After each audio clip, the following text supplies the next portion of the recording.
Welcome to the Heart of a Viking. These art lessons are taught by Mrs. Minto from the Cape Henlopen School District in Delaware. I hope you have fun, create imaginative works of art, and make sure you share them with someone because, after all, the visual arts are meant to be seen.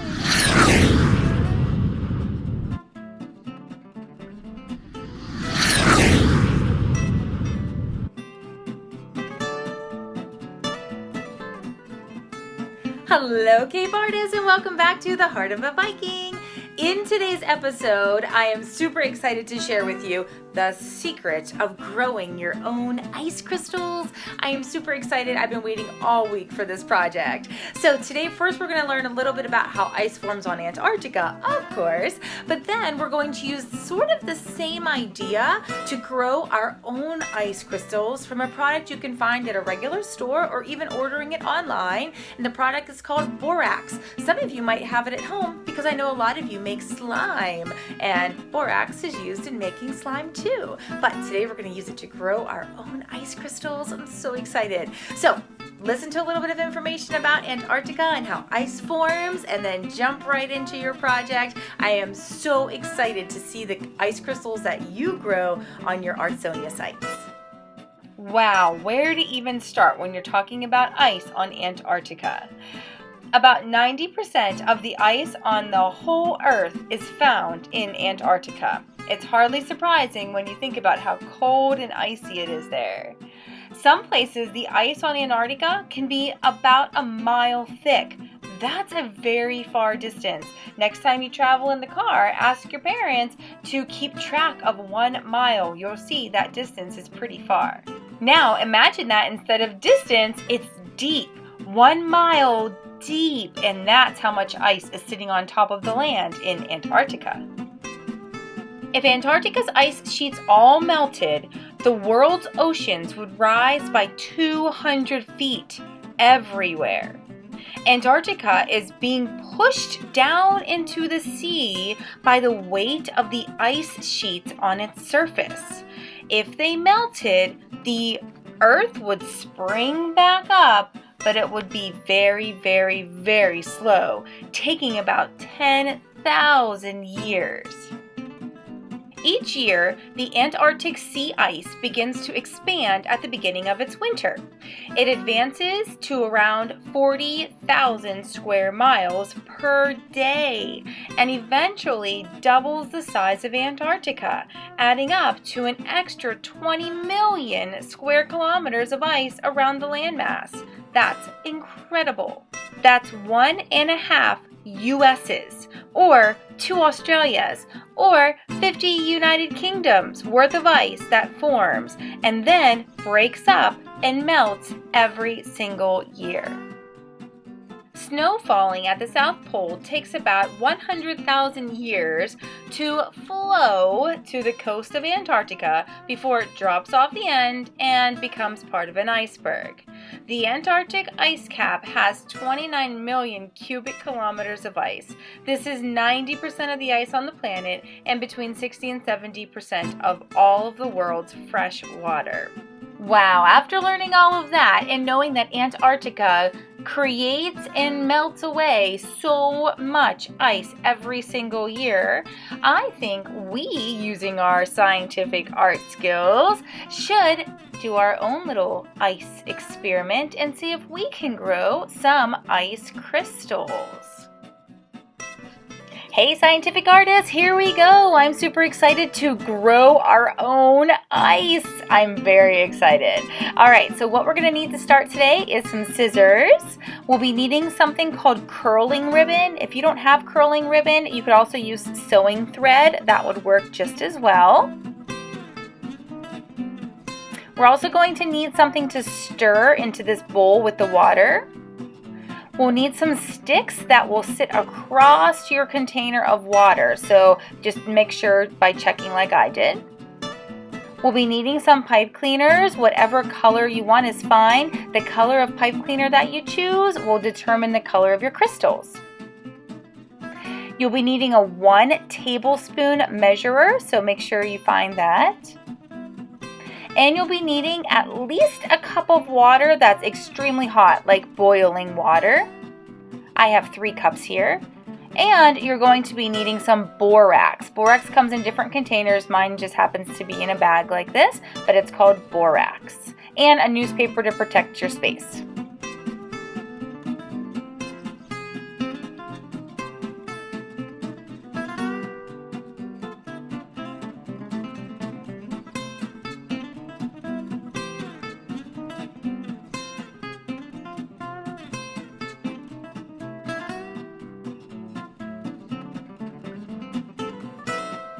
Okay, let's work with the pipe cleaners first. We're going to be twisting them into some really tight shapes.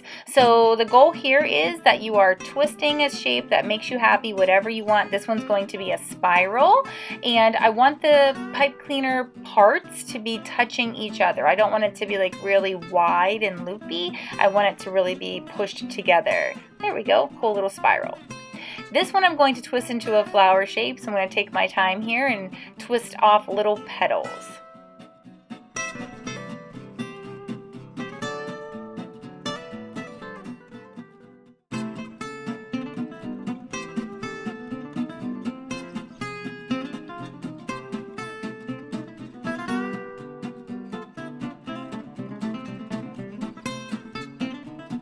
Okay, and then this last one, I'm just going to kind of go with the flow. I'm not going to plan it out like I did the other ones. I'll just sort of wrap it around and see what happens.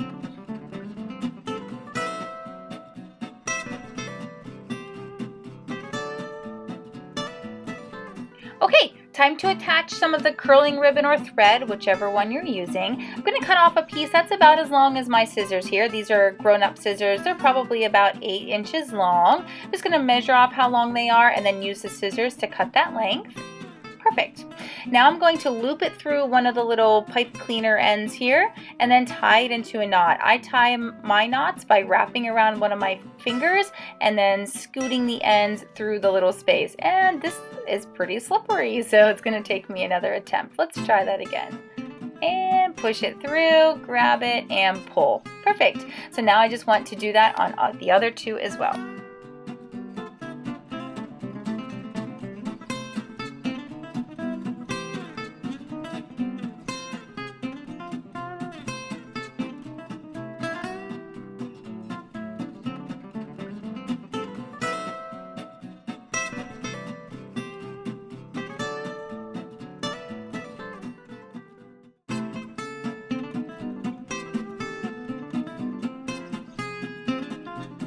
So scientific artists, this next part requires you to have at least a cup.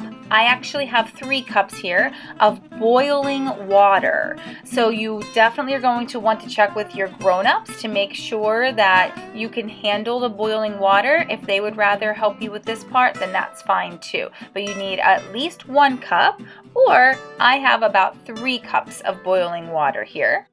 Now I'm going to take my borax and I'm going to put 3 tablespoons for every cup of water. So if you have 1 cup of water, you need 3 tablespoons. If you have 2 cups of water, you need 6 tablespoons. And if you're like me and you have 3 cups of water, you'll need 9 tablespoons.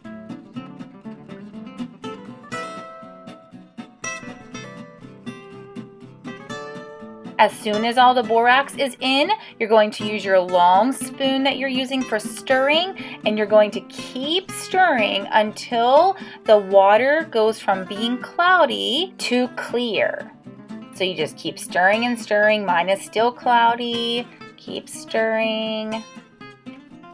The goal here is to create a saturated solution. It's just like it sounds. We're trying to add enough of the borax to the boiling water until no more can be dissolved. So I'm checking to see if there are any more floating crystals left, and if there aren't, I might add a little bit more to mine to make sure that I have a completely saturated solution. So it's up to you to determine how much borax you need for your particular boiling water.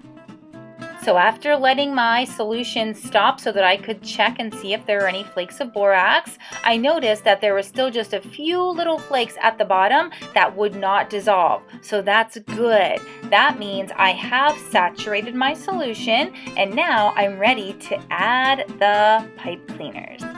A quick note, at this point, if it seems like your water is no longer almost boiling, if it has cooled off a lot, you might want to put it back in the microwave for a few minutes to get it back up to a boiling or an almost boiling temperature before going on to the next step. Once we do have the pipe cleaners in, the slower the cooling process, the bigger and better the crystals will be. So it is important to heat it back up if it seems like it cooled off, because the longer we have it hot and the slower it cools down, the better our final products will be. Alright, so let's grab one of our sticks and our first pipe cleaner that we're going to dangle into the borax. So you're going to set it in, and the goal here is to have it suspended. That means that the pipe cleaner itself is not touching the bottom or the sides of your bowl of borax and water. So I noticed that my piece of string was too long and my little pipe cleaner was on the bottom. So I just pulled it up a little bit, created a second knot, and let it dangle. And then this time it was too short. It was barely under the water. So now I'm going to readjust once more, move my knot up a little bit, and figure out where it needs to be so it's not touching the bottom or sides, but also completely submerged in the water. The closer to the bottom, the better, just not touching the bottom. And now I'll repeat with the other two.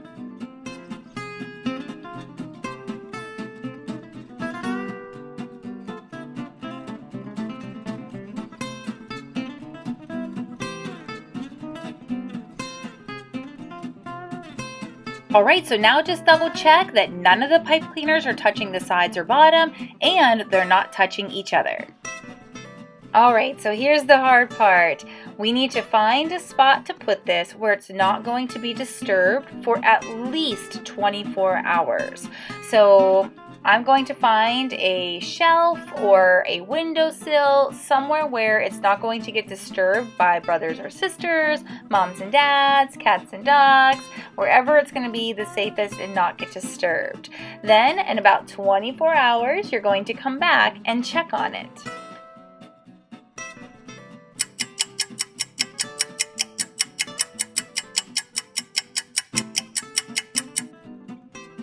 Alright, scientific artists, it's time for the reveal. Let's see how well my crystal growing went.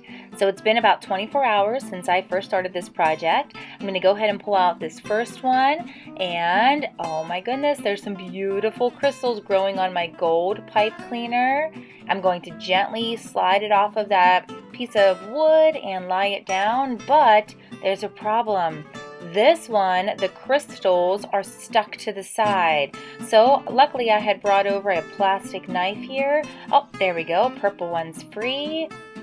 Now let's see if I can free this yellow one. Alright, so still working on this yellow one. It's really giving me a hard time. I think I'm going to go ahead and gently remove the purple one and the stick. Oh, that purple one sure is pretty. Wow. I even like the two little extra crystals that are growing up on the blue string. Okay, so let's see if I can work on this. I'm going to try and poke it with my wooden stick. Oh, there. Oh my, what a surprise. All the extra crystals were attached too. So over my bowl, I'm very gently going to start cracking off some of these extra crystals. They fall off pretty easily. Being very careful not to disturb the crystals that are on the pipe cleaner. There we go. Alright, so now I'm going to put this one down very gently as well. Sure is pretty. Okay, so now there's still a lot of borax left in my bowl. So I have a couple of options. One, I could discard it. I could throw it away and be done with this. Or I could pop this guy back in the microwave, re-dissolve all that borax, maybe even add a little bit more if I think I need to, and I could do the whole experiment again with the leftover borax. Pretty cool if I could make a few more crystals to have in my collection. All right, so now I'm gonna let these guys sit on my piece of newspaper until they're dry, so I can still see some puddles on the newspaper, so I know they're still wet. As they dry, they get harder and harder and harder, and eventually they're almost like dealing with glass. They're kind of fragile, but also really hard and tough, and they're difficult to break. Then after they're all dry, I'm going to find a safe, beautiful place to display them. Well, I hope your ice crystals were as successful as mine. However, if they weren't, it's still a good experiment. Because remember, scientists don't just do experiments to do it the best way possible the first time. Often, there are a lot of failed attempts that we use as learning and experimenting to figure out what we need to do differently the next time. So, if yours didn't turn out, there are a couple things you can try next time. One, maybe your water wasn't hot enough in the beginning and it cooled too quickly. So that's easy to fix. Next time, just make it hotter. Or it could have been that you didn't have enough borax in your water. That's easy to fix too. Next time, just make sure there's more borax. And if you still can't figure it out, let me know. And maybe you and I can come up with some other alternatives or other ways that we could possibly fix your experiment. As you see, I'm going to be using my ice crystals as sun catchers. So I've hung them in the window, and I'm hopeful that when the sun shines nice and bright, that they will cast rainbows and be all sparkly and pretty, and I can't wait to hang them in the art room when we get back to school.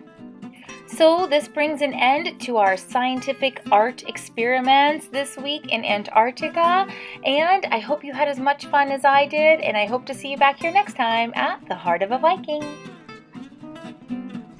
HOB artists, don't forget to hop on over to Artsonia to upload a photograph of your piece of artwork to your art portfolio.